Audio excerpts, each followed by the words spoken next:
Students, welcome to Sacred Hearts online computer class. I am your computer teacher Himani Messi, and today we are going to start a new chapter, lesson 8, Q basic statements. Today we are going to study about the print command. Print command with comma. You can use comma to print the value one after the other with enough space between them. You can print only 5 values in one line, but when you are using more than 5 values, the remaining value will be printed in the next line. Now, यहाँ पे जब हम print command use करते हैं तो print command output screen पे जब print show करता है तो वो लेफ़्ट कॉर्नर टॉप से स्टार्ट करता है प्रिंट करना। अगर आपने उसमें कुछ भी सेटिंग्स नहीं की हैं तो वो कंटिन्यूस हॉरिजॉन्टली रिज़ल्ट को प्रिंट करता जाता है।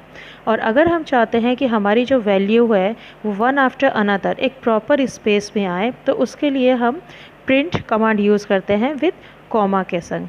इसमें जो प्रिंट कमांड को जब हम विद कॉमा यूज़ करते हैं तो जो वैल्यू होती है वो एक लाइन में आप 5 वैल्यूज़ को डिस्प्ले कर सकते हैं, और अगर आपने एक लाइन में 5 से ज़्यादा वैल्यू को डिस्प्ले करा तो वो वैल्यूज़ जो होती हैं वो नेक्स्ट लाइन में डिस्प्ले होती है।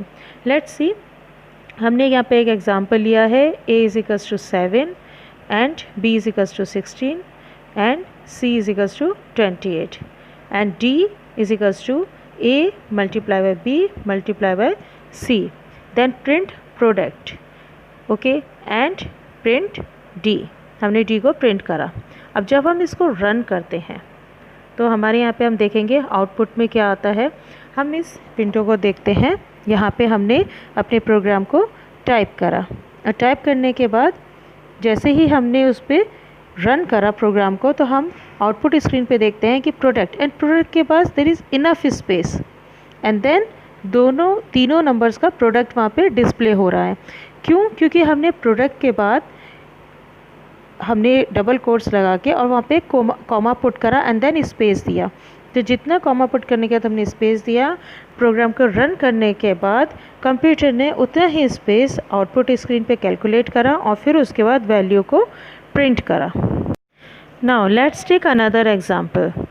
Late x = 36, y = 15, z = x - y, then print difference comma z, and now look into the screen।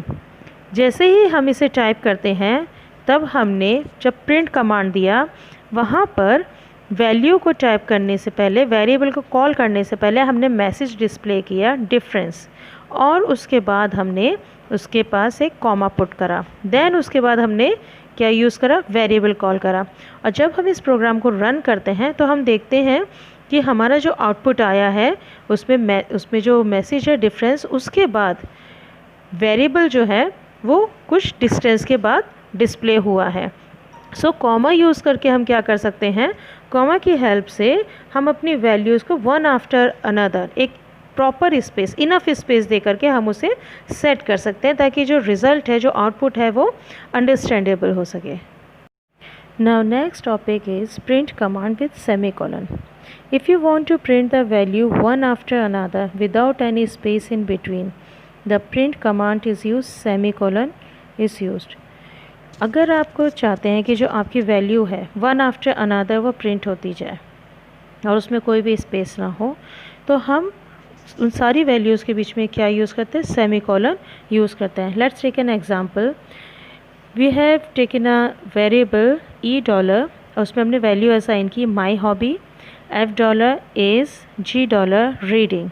Then हमने प्रिंट करा $, सेमीकोलन, $, सेमीकोलन, $, सेमीकोलन, एंड और यहाँ पे हमने क्या करा? वैल्यू को प्रिंट करा।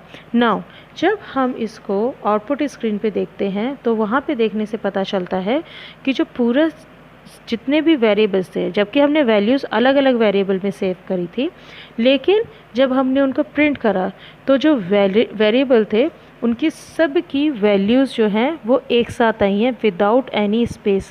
हम आउटपुट स्क्रीन में देखते हैं कि यहाँ पे कोई भी स्पेस नहीं है, कहीं पे भी कोई भी स्पेस नहीं है, राइट। माई हॉबी, उसके बाद direct is and direct reading. तो अगर हमको विदाउट एनी स्पेस अगर हमें कोई प्रिंट आउट देना होता है, कोई रिज़ल्ट प्रिंट करना होता है, तो हम वेरिएबल्स के बीच में क्या यूज़ करते हैं, हम वेरिएबल्स के बीच में सेमीकोलन यूज़ करते हैं।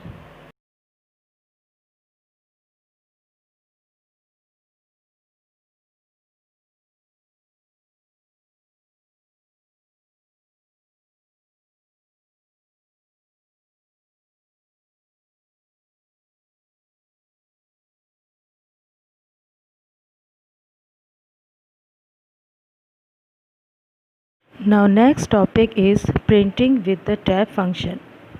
You can use the tab function for moving the print position of the column indicated in its argument. This statement is quite suitable for printing the tabular type of results. Print tab statement can also be used for controlling the column location. Now next हमारा print options है print with tab. Print with tab function help us to moving a print position in a tabular manner. यहाँ पे हम जो हमारे data को जब हम आउटपुट को प्रिंट करते हैं तो हम उसको कॉलम्स में या टेबुलर मैनर में इसको प्रिंट कर सकते हैं। यहाँ पे जब हम प्रिंट के संग आर्ग्यूमेंट सेट करते हैं या सिंटैक्स लिखते हैं प्रिंट के लिए, तो वहाँ पे हम टैब एंड इट्स वैल्यू हम दोनों ही यहाँ पे डिफ़ाइन कर देते हैं, जिससे जब प्रोग्राम रन करता है तो उस टाइम पे प्रोग्राम को ये पता होता है कि वो किसी भी दो फील्ड्स के बीच में या आउटपुट के बीच में उसे कितने टैब्स का स्पेस क्रिएट करना है। ये एक सुटेबल सबसे ज़्यादा सुटेबल होता है ये प्रिंटिंग ऑप्शन के लिए, क्योंकि यहाँ पे हमारा जो रिज़ल्ट होता है एक टेबुलर फॉर्मेट में आ जाता है, जो कि स्टडी करना बहुत ईजी होता है। Now it's syntax is print tab variable, constant or expression, where C stands for the column number, tab and the column number, how many column numbers you want to skip, right? Now let's see the example. Print tab 12, name tab 22, marks. Then print tab 12, Swati tab 22, 45. Then print 12, Amit tab 12, tab 70. Then print tab 12, Julia tab 22, 65. Print tab 12, Ankur tab 22, 57. Now हमने यहाँ क्या करा कि हमने सबसे पहले यहाँ पे प्रिंट के बाद डायरेक्ट हमने टैब दिया, मीन्स स्पेस दी कि हमने उसको लेफ्ट हैंड साइड से अलाइन कर दिया। देन हमने नेम, उसके बीच में 22 टैब्स का स्पेस दिया एंड देन मार्क्स, और जो बाकी हमारा डेटा था उसी के अकॉर्डिंग, उन्हीं हेडिंग्स के अकॉर्डिंग हमने उसके नीचे प्रिंट करा। Now let's see the output. यहाँ पे आउटपुट जब हम देखते हैं तो हमें पता चलता है कि जो नेम एंड मार्क्स, यहाँ पे दो कॉलम्स क्रिएट हो गए हैं। नेम के नीचे स्टूडेंट्स के नेम्स हैं एंड कॉलम्स के मार्क्स के नीचे उनके मार्क्स लिखे हुए हैं। तो ये हमने यहाँ पे बेसिकली 2 कॉलम्स में अपना जो रिज़ल्ट था उसको प्रिंट करा है। सो टैब फंक्शन क्या करता है, टैब फंक्शन हमें फैसिलिटी प्रोवाइड कर देता है कि हम किस तरह से जो हमारा डेटा है उसको कॉलम मैनर में प्रिंट करें। This is all for today's class. We'll continue this chapter in our next class. Till then, stay safe and goodbye.